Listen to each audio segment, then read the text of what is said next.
আমাদের আমিরে জামাত বলেছেন, ইয়েস, আমাদের অভিজ্ঞতার একটু ঘাটতি আছে। আমাদের অভিজ্ঞতা একেবারেই নাই।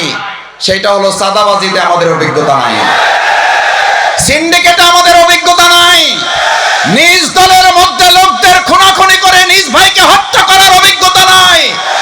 নামাজ চলতেছে এই অবস্থার অপেক্ষা না করে নামাজরত অবস্থায় যেই দল তার কর্মীকে হত্যা করে সেই দল বাংলাদেশে নির্বাচন করে বিজয়ী দূরের কথা রাজনীতি করার অধিকার থাকতে পারে না।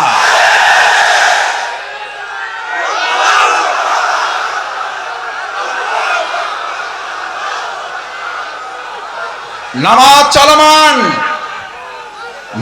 চলমান অবস্থায় তার দলের লোকেরা তার দলের লোকদেরকে হত্যা করে। আমি তাদের বিবেকের কাছে জানতে চাই, নামাজরত অবস্থায় আপনার দলের আপনার কর্মী আপনার কাছে নিরাপদ নয়, আপনার কাছে বাংলাদেশের কোন আরেকজন মানুষ নিরাপদ হতে পারে না। আমাদের অভিজ্ঞতা নাই।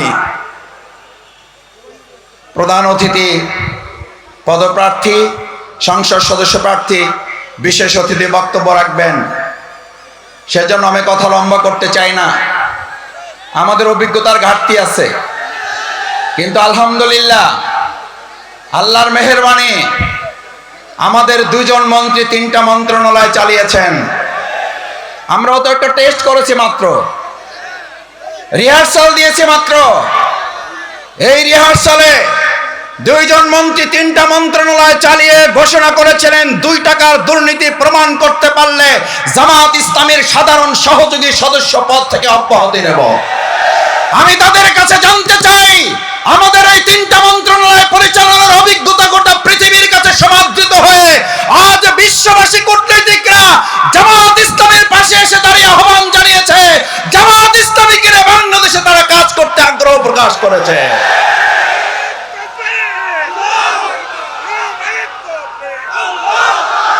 আমার ভাই এবং বন্ধুগণ, আমাদের অভিজ্ঞতা নাই। ওনারা বলতেন ভবিষ্যতে রাষ্ট্র চালাইতে হইলে আগে মিনি পার্লামেন্ট চালাই আসতে হবে। মিনি পার্লামেন্ট চালান, তারপরে মানুষ বিবেচনা করবে আপনারা ফুল পার্লামেন্ট চালাইতে পারেন কিনা।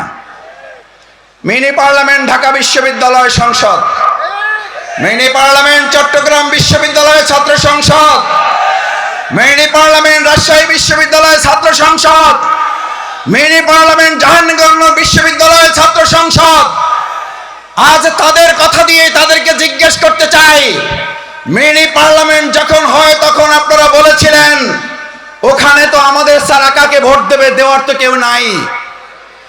যেখানে বলেছেন আলহামদুলিল্লাহ আল্লাহ রাব্বুল আলামিন তার অশেষ মেহেরবানি দিয়ে ফুল পার্লামেন্ট 4টা বিশ্ববিদ্যালয় আমাদেরকে আল্লাহ দান করলেন।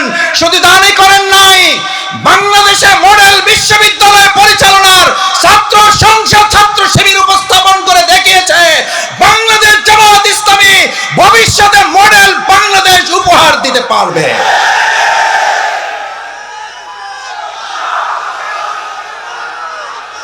আপনাদের বক্তব্যের মধ্য দিয়েই, আপনাদের যুক্তিতেই নির্বাচন ছাড়াই বাংলাদেশ জামাত ইসলামীকে এবার জনগণের কাছে দিয়ে দেওয়া উচিত। ভাই, আমরা বলেছিলাম ঢাকা বিশ্ববিদ্যালয় যারা চালাবে তারা বাংলাদেশ চালাবে। ঢাকা বিশ্ববিদ্যালয়ে ছাত্র শিবির চালাচ্ছে, বাংলাদেশ জামাত ইসলামী বাংলাদেশ জনগণের সমর্থন নিয়ে চালাবে।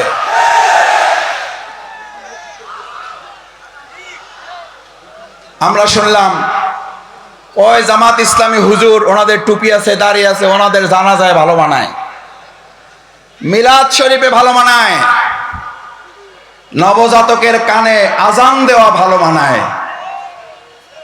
ওনাদের তো এইসব বিশ্ববিদ্যালয়, সংসদ, গণভবন, বঙ্গভবন, সর্বোচ্চ হইলে ওনারা জাতীয় মসজিদ বাইতুল মোকাররমে ওনারা একেবারে দয়া দাক্ষিণের অংশ হিসাবে ইমামতি করতে পারেন। ভাই বন্ধুগণ, আমার ভাই বোনেরা, হিন্দু ধর্মাবলম্বী যারা আছেন, বাংলাদেশ ইসলামী ছাত্র শিবির ঢাকা বিশ্ববিদ্যালয়ে নির্বাচিত হওয়ার পর তারা ঘোষণা দিয়েছিল হিন্দু ধর্মাবলম্বী যারা জগন্নাথ হলে আমাদেরকে 7 ভোট, 8 ভোট, 10 ভোট দিয়েছে, আমাদের উন্নয়ন অগ্রগতি যাত্রা ওই জগন্নাথ বিশ্ববিদ্যালয় থেকে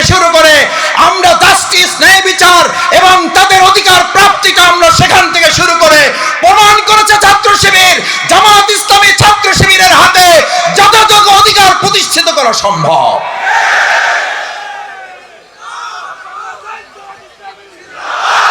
সম্মানিত ভাই এবং বন্ধুগণ, ঢাকা বিশ্ববিদ্যালয়ে ছাত্র সংসদ নির্বাচিত হওয়ার পর বলা হলো ওই আমরা জানাজা, আমরা মিলাদ শরীফ, আমরা নবজাতকের কানে আজান দেওয়া পর্যন্ত আমাদের দায়িত্ব শেষ। ওনারা নির্বাচিত হয়েছে, চালাইতে পারবে না। ছাত্র ভালো, পাশ করতে পারবে না, পাশ করলেও চাকরি পাবে না, চাকরি পাইলেও বেতন পাবে না, বেতন পাইলেও বরকত হবে না, বরকত হইলেও সংসার চলবে না। যুক্তির আর কোনো শেষ নাই। বললো ভোটই দিতে পারবে না, আমাদের ছাড়া ভোট দেবে কারে? পাশ করলো, বললো পাশ করে টিকতে পারবে না, বলে টিকতে পারবে, কাজ করতে পারবে না, বলে কাজ করতে পারবে, সামনে আগাইতে পারবে না। আমাদের মিনি পার্লামেন্টে আমরা দেখিয়েছি সিন্ডিকেট, মাদক, গণরুম, ভয়ের রাজনীতি এবং সেখানে মেধার পরিবর্তে সন্ত্রাসের ঝঞ্ঝানির পরিবর্তে আজ ঢাকা বিশ্ববিদ্যালয়ে একটা টু শব্দ পর্যন্ত সেখানে সংগঠিত না হওয়া, রাজশাহী বিশ্ববিদ্যালয়ে একটা বিজয় মিছিলে কোনো ঝামেলা না হওয়া, আমাদের চট্টগ্রাম বিশ্ববিদ্যালয়ে বিজয় মিছিলের পরিবর্তে কান্নার রোল পড়ে যাওয়া প্রমাণ করে আগামী দিনের বাংলাদেশ জামাত ইসলামী এদেশের 20 কোটি মানুষকে সাথে নিয়ে একটা ঐক্যের ভিত্তিতে বাংলাদেশ পরিচালনা করবে।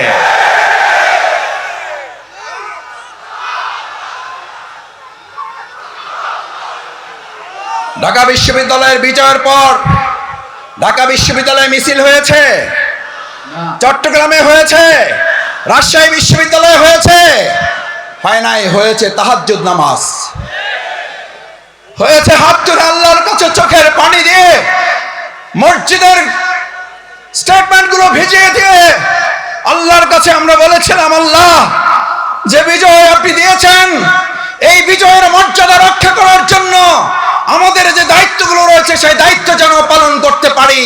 এটাই হচ্ছে একজন ইমানদারের আল্লাহর প্রতি আস্থা এবং ভরসার প্রতীক। বাংলাদেশ জামাত ইসলামী, ইসলামী ছাত্র শিবির অহংকার মুক্ত থেকে আজ এই লক্ষ জনতাকে সামনে রেখে ডাক্তার মুসলিউদ্দিন ফরিদ আপনাদের প্রাণপ্রিয় মানুষ, নিরহংকার মুক্ত একজন মানুষ।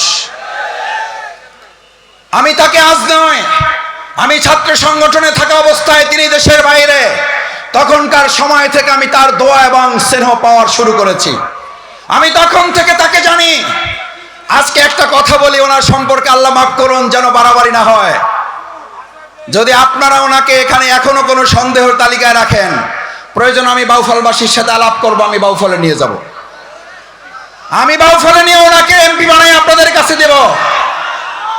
কিন্তু আজকে কথা দিতে হবে, এরকম নিরহংকার মুক্ত, স্বাস্থ্য সচেতন, জনগণের কল্যাণে নিবেদিত আমাদের ডক্টর মুসলিউদ্দিন ফরিদ ভাইকে আমরা কি শুধু চৌগাছায় রাখবো, নাকি গোটা বাংলাদেশে তাকে আগামী দিনে সেবা পরিচালনার গুরুত্বপূর্ণ দায়িত্বের জন্য তাকে এখান থেকে প্রস্তুত করে পাঠাবো? দেখে আমরা পারবো ইনশাআল্লাহ। সবাই রাজি আছি ইনশাআল্লাহ? আলহামদুলিল্লাহ। আমাদের মা বোনেরা হাত জাগিয়েছেন, আমাদের ভাইয়েরা হাত তুলেছেন, আমাদের সমস্ত মানুষ হাত জাগিয়ে দেখিয়েছেন। আমরা ডাক্তার মুসলিউদ্দিন ফরিদ ভাইকে আগামীর সংসদে প্রেরণ করবো ইনশাআল্লাহ। এবার দুটো কথা বলে শেষের দিকে যাই। সম্মানিত ভাই এবং বন্ধুগণ, ডাক্তার মুসলিউদ্দিন ফরিদ ভাই আমাদের এই চৌগাছা জিকরগাছায় আপনাদেরকে নিতে এসেছেন না আপনাদেরকে দিতে এসেছেন? দেওয়ার মতো যোগ্যতা আল্লাহ তাআলা ওনাকে দিয়েছেন না দেন নাই? আল্লাহ তাআলা ওনাকে সেই যোগ্যতা দিয়েছেন বলেই আজ আমরা একটা কথা পরিষ্কার বলে যাই, জিকরগাছা চৌগাছার ভাই বোনেরা, হিন্দু ধর্মাবলম্বী যারা আছেন, ডাক্তার মুসলিউদ্দিন ফরিদ ভাই তিনি ব্যক্তি হিসাবে এমপি হবেন না, ব্যক্তি হিসাবে তিনি হবেন আপনাদের একজন খাদেম, আপনাদের একজন সেবক।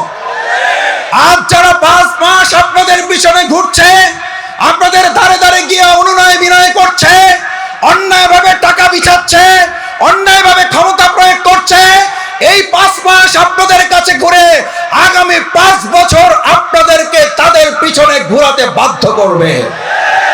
এবার সেখান থেকে মুক্তি পাওয়ার জন্য আজকে আপনাদের সিদ্ধান্ত দিতে হবে, দেশ স্বাধীনের 54 বছরে এমপি বানিয়েছি বারবার, খাদেম সেবক বানাবো এইবার। এবার এমপি চাই না, খাদেম চাই। এমপি চাই না, সেবক চাই। দ্বিতীয় কথা, এবার আমরা ব্যক্তি ডাক্তার মসলিউদ্দিন ফরিদ ভাইকে সংসদে পাঠাবো না, উনি ব্যক্তি যাবেন। আমরা এবার সংসদে পাঠাবো আল ইসলাম, ইসলাম এবং ইসলাম। এবার ইসলামের ভিত্তিতে 2024 সালের জুলাই আগস্টে যে তরুণ যুবকরা স্লোগান তুলেছিল উই ওয়ান্ট জাস্টিস, এই তরুণেরা এখানে আছে, তারিক বিন জিয়াদের অনুসারীরা আছে, মুহাম্মদ বিন কাসিমের অনুসারীরা আছে, প্রিয়নবী মুহাম্মদুর রাসূলুল্লাহ সাল্লাল্লাহু আলাইহি ওয়াসাল্লাম তারুণ্যের হিলফুল ফজল গঠনের সেই যৌবনের শক্তির লোকের এখানে আছে। আমি তাদের কাছে জিজ্ঞেস করতে চাই, উই ওয়ান্ট জাস্টিস একমাত্র ন্যায় বিচার দিতে পারে যেই সংগঠন, যেই দল, যেই ইসলাম, সেই ইসলামের ভিত্তিতে এবার সবাই মিলে ঘরে ঘরে আওয়াজ তুলে দাঁড়িপাল্লার বিজয় নিয়ে আসা পর্যন্ত রাজপথে, ময়দানে, প্রান্তরে ছুটে যাওয়ার জন্য রাজি আছি কারা? আমার ভাই এবং বন্ধুগণ, আসুন, বাংলাদেশ জামাত ইসলামী এবার এমপি বানাবে না। বাংলাদেশ জামাত ইসলামী এবার আপনাদের কাছে একজন সেবক, একজন খাদেম উপহার দিতে চায়। বাংলাদেশ জামাত ইসলামী এবার ব্যক্তিকে সংসদে পাঠাতে চায় না। বাংলাদেশ জামাত ইসলামী এবার এক ইসলামকে আমরা সংসদে ক্ষমতায় আছে এটা দেখে মৃত্যুবরণ করতে চাই। হিন্দু ধর্মাবলম্বী যারা আছেন, আসুন, ইসলাম প্রতিষ্ঠিত হলেই কেবলমাত্র মানুষের অধিকার প্রতিষ্ঠিত হতে পারে। আল্লাহ সুবহানাহু ওয়া তাআলা সেজন্য হুদাল লিন-নাস কোরআনে বর্ণনা করেছেন, উনজিলা ফিহিল কোরআন, এই কোরআন নাজিল করা হয়েছে শুধু মুসলমানদের জন্য নয়, গোটা মানব জাতির জন্য।